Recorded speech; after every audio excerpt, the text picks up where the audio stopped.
Ndugu zangu, katika kulimalizia hili swala la kadhia ya mgogoro na kuhodhiwa kwa msikiti wa Manyema na serikali, hebu kidogo nimalizie kwa kusema kwamba hivi karibuni tulikuwa na kikao cha wazee wa msikiti wa Manyema.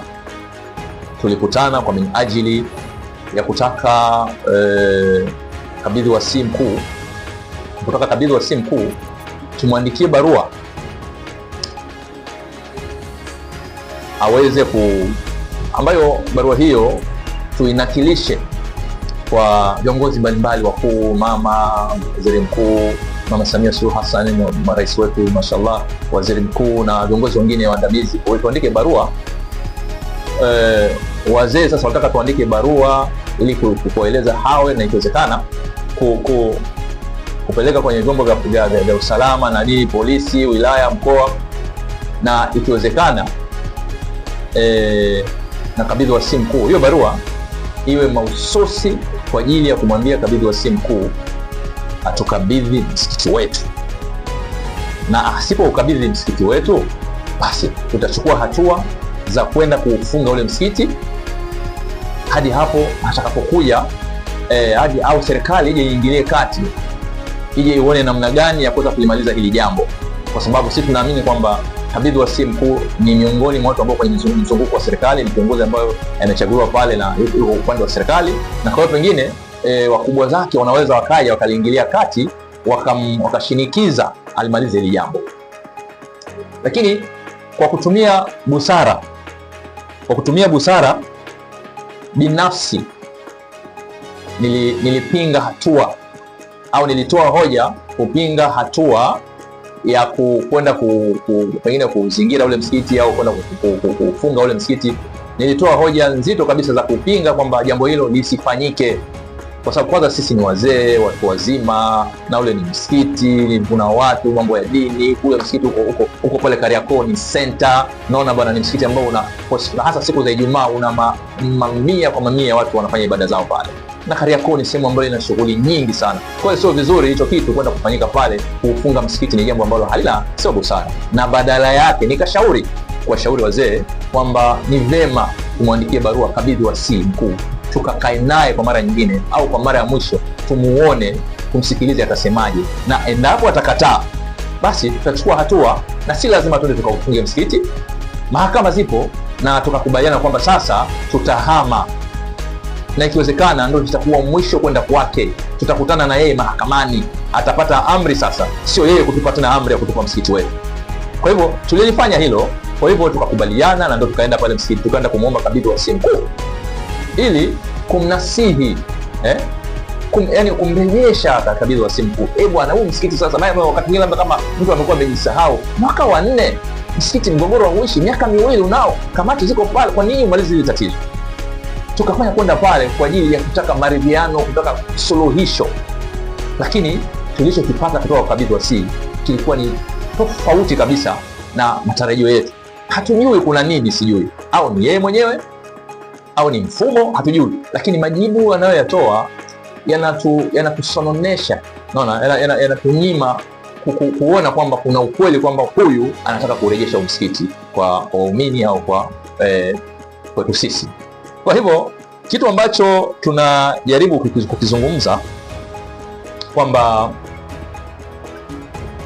tumekwenda pale pamoja na yote yaliyotokea, na akatupa appointment. Jana ilikuwa ni Ijumaa, naongea hivi leo, ilikuwa ni jana Ijumaa, tumeongea ndio kafanya hayo aliyoyafanya.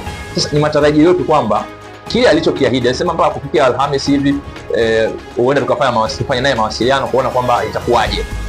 Sasa basi, kama anafanya hivyo afanya, lakini ikishindikana hivyo, itakuwa ndo mara ya kwanza na mara ya mwisho. Hatuendi tena, hatuoni sababu ya kumfuata, kwa sababu kiuhalisia hii ni taasisi, yeye ni taasisi kuu, kapewa jukumu la kutulea sisi taasisi ndogo. Kuishafanya wajibu wako, kwa nini umalize kufanya wajibu wako? Hatuendi tena kwake.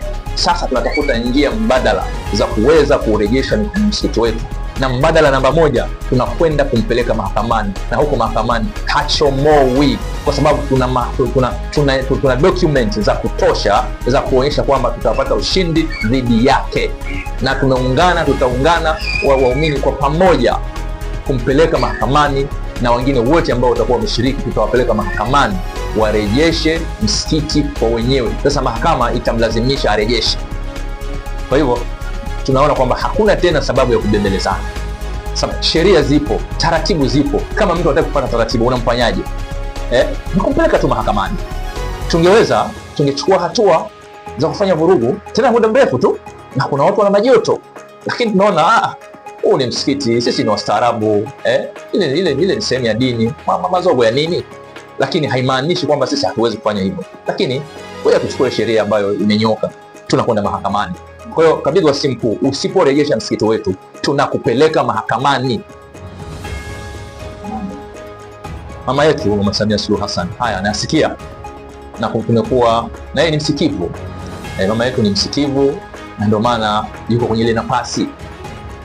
Amekuwa akiongea watu wakimsikia, na leo ndio mama yetu yuko hapo, na tunaamini, tunarejelea tena ile maneno kwamba mama yetu, wewe ni msikivu na hili jambo unalisikia na yanayoendelea unayasikia.